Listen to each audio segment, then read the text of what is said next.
जिल्हा परिषद निवडणुका कोणत्याही क्षणी जाहीर होण्याची शक्यता असताना चिपळूणमधील कळवंडे गटात राजकीय हालचालींना वेग आलाय.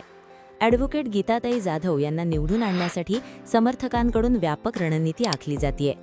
कळवंडे जिल्हा परिषद गटाच्या गाव वाडी पातळीवर संघटन मजबूत करण्यावर भर दिला जातोय. निवडणुका जाहीर होण्यापूर्वीच गाववाडी पातळीवर बैठकींचा सपाटा सुरू झालाय. विकास उर्फ अण्णा जाधव यांना विविध ठिकाणी बैठकींसाठी पाचारण केलं जातंय. जिल्हा परिषदेच्या निवडणुकांसाठी बलाढ्य पक्ष आपापली ताकद वाढवण्याच्या प्रयत्नात असतानाच कळवंडे गटातील नागरिकांकडून ॲडव्होकेट गीताताई जाधव यांना उमेदवारी देण्याची ठोस मागणी पुढे येत आहे. पोसरे, सुतारवाडी आणि बुरटेवाडी येथे झालेल्या बैठकींना उत्स्फूर्त प्रतिसाद लाभला असून लोकांचा सहभाग आणि पाठिंबा लक्षवेधी ठरतोय. भूतकाळात जे काही घडलं ते झालं, मात्र आता आम्ही आमचा निर्णय ठामपणे घेतलाय, असा स्पष्ट आणि ठोस सूर नागरिकांचा बैठकीमधून उमटत आहे. गेल्या 3-4 वर्षांत नागरिकांच्या अडीअडचणींमध्ये धावून जाणे, प्रशासकीय कामकाजात मार्गदर्शन करणे या कार्यगुणांमुळे ॲडव्होकेट गीताताई जाधव यांचा जनसंपर्क अधिक दृढ होतोय. या गटात गावोगावी होत असलेल्या लोकांच्या बैठकीतून एकमुखी निर्णय पुढे येत असून आगामी जिल्हा परिषद निवडणुकीत ॲडव्होकेट गीताताई जाधव यांनी उमेदवार म्हणून उभे राहावे अशी मागणी महिला वर्गाकडून केली जातीये. विविध सामाजिक, विकासात्मक आणि प्रत्यक्ष कामातून विश्वास संपादन केलेल्या ॲडव्होकेट गीताताई जाधव यांच्याबाबत जनतेत व्यापक सहमती दिसून येतेय. याच पार्श्वभूमीवर त्या नेमक्या कोणत्या पक्षातून निवडणुकीच्या रिंगणात उतरणार याबाबत उत्सुकता वाढली आहे. जिल्हा परिषद पंचायत समितीच्या निवडणुकीत बैठक पार पडली. बैठकीत नेमकं काय झालं? आज या पोसरे गावामध्ये जिल्हा परिषदचे निवडणुकीचे रणशिंग आता फुगले गेलेलं आहे संबंध महाराष्ट्रामध्ये, आणि त्या अनुषंगाने या कळवंडे जिल्हा परिषद गटामध्ये पोसरे गावामध्ये या बुरटेवाडीमध्ये आज झालेली बैठक, त्या बैठकीच्या दरम्यान या ठिकाणी ज्या जिल्हा परिषदसाठी उमेदवार म्हणून इच्छुक आहेत आणि त्याची चाचपणी करण्यासाठी सन्माननीय बहुजन चळवळीचे चळवळ चालवतात विकास अण्णा जाधव आणि त्यांच्या सौभाग्य होते गीता वहिनी ह्याच देखील उपस्थित या ठिकाणी आहेत.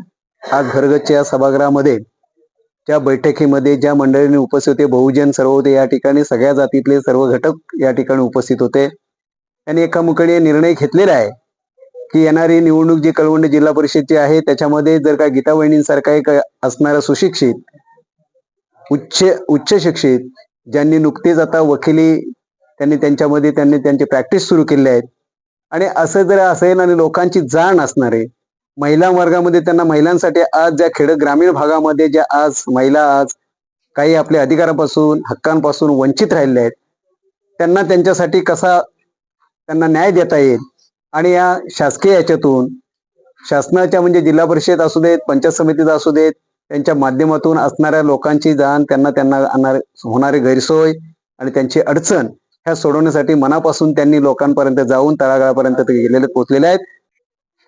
आता जी बैठक पार पडली, ॲडव्होकेट गीता जाधव ह्या निवडणुकीला उभे राहणार असं कळते, काय सांगायचं? आम्ही ठरवले ॲडव्होकेट गीताताई जाधव नाच आम्ही निवडून जिल्हा परिषद आमच्या काय आडे अडचणी आहेत त्या आमच्याकडे चांगल्या पार पाडायला पाहिजे. आणि पहिला तर काही चुकत भाषण केलेलं आहे, थोडं आमदार खासदार येऊन गेलं. माझा पण मुलगा राजकारणामध्ये होता, त्यांनी भरपूर सगळ्या मांडण्या मांडल्या नव्हत्या, पण काहीच त्याचा आम्हाला उपयोग आतापर्यंत एवढा वय झाला आतापर्यंत तुमच्या डोळ्याचा हंडा आलेला नाही. आता हे आलेपासून पाणी आलंय, आम्हाला पासानाला ना अजिबात पाणी नाही. या ठिकाणी सभामंडप पण उभं केले त्यांनी. हे केले नवतीत पासूनच ना ओळखतं. काय सांगाल एकंदरीत? ते आमच्यामध्ये केलं, आम्हाला ते अनुभव चांगला आलेला आहे. आम्ही काय ह्यांच्या पाठाने सोडणार. आम्हाला अण्णासाहेबने हा बांधून दिली नाही, त्याबद्दल आम्हीच मत देणार.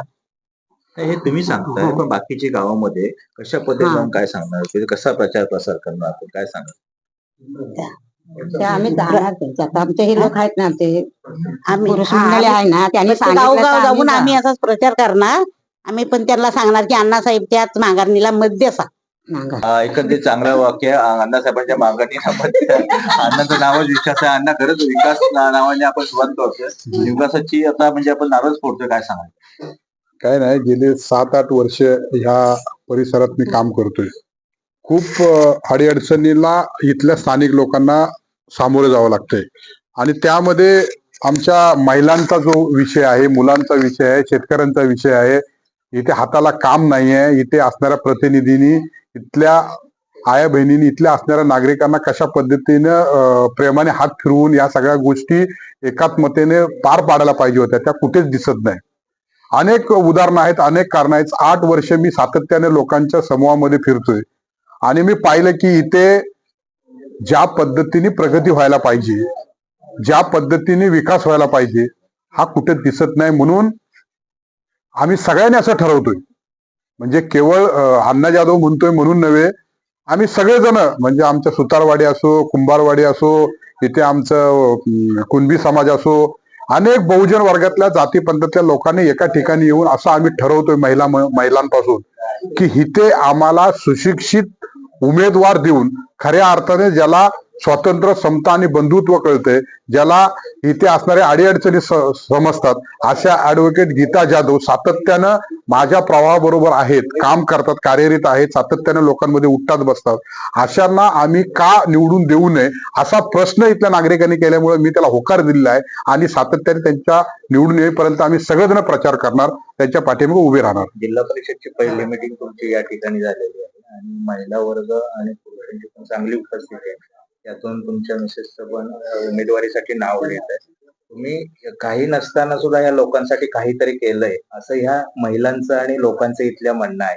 जसं तुम्ही पाण्याच्या संदर्भात सोय केलेली आहे, त्यांची सभा मंडप तुम्ही बांधून दिलेला आहे. या संदर्भात तुमचं काही नसतानाच योगदान आहे, तर मग उमेदवार तुम्ही उभा राहिला तर ही लोक तुम्हाला निवडून देणार हे निश्चित आहे. या दृष्ट्याला जोडून प्रश्न असा आहे की या ठिकाणी स्टँडिंग आमदार असून सुद्धा दैवचा हंडा असेल किंवा काय गोष्टी असतील ते अजून खाली उतरले, काय सांगा? नाही, साहजिकच मी पहिलंच सांगितलं की 8 वर्ष मी सातत्याने पाहतोय, खूप बिकट परिस्थिती आहे. गुहागर मतदारसंघामध्ये अनेक समस्या वाढत चालल्या आहेत. मग रस्त्याच्या असो, पाण्याचा असो, दिव्याचा असो, इथे शाळकरी मुलांचा विषय असो, इथे शेतकऱ्यांचा विषय असो, इथे काजू असो, आंबा असो, याला भाव न देता याच्याबद्दल विचार न केला जा. इथल्या अनेक अडीअडचणी पावलावरती आहेत. फक्त आणि फक्त इथं पोपटपंची उमेदवार उभे केले जात आहेत. पोपटपंची बोलण्यासाठी त्यांच्या कंठ फुटलेला आहे. याच्या पलीकडे इथे काही विकास नाही आणि हे सातत्याने मी पाहतोय, बघतोय.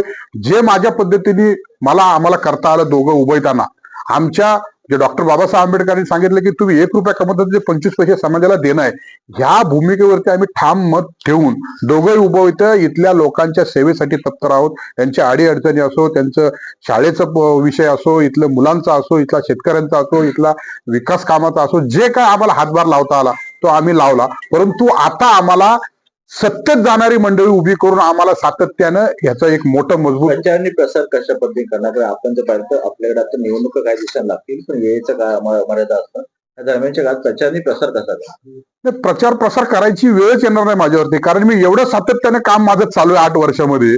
तर मला असं वाटत नाही, कारण आता तुम्ही पाहिला असाल की महिला ज्या पद्धतीने आज रिस्पॉन्स देतात आहेत, सुतारवाडीमध्ये पण त्याच पद्धतीने आम्हाला, म्हणजे ही दुसरी मिटिंग माझी झाली. मला प्रचार प्रसार करायला किंवा कठीण जाईल किंवा हा प्रश्न, कारण मी सातत्याने 8 वर्ष लोकांमध्येच आहे. बैठकीत लोक असे सुद्धा म्हणतात की जरी दुसरा कोणी उमेदवार आला ते आम्ही अण्णा जाधवांच्या विषयीचाच आम्ही मतदान करू आणि अण्णा जाधवांनाच आम्ही सहकार्य करू. हे जे बैठकीतून जेव्हा येतं तेव्हा तुम्ही काय सांगाल?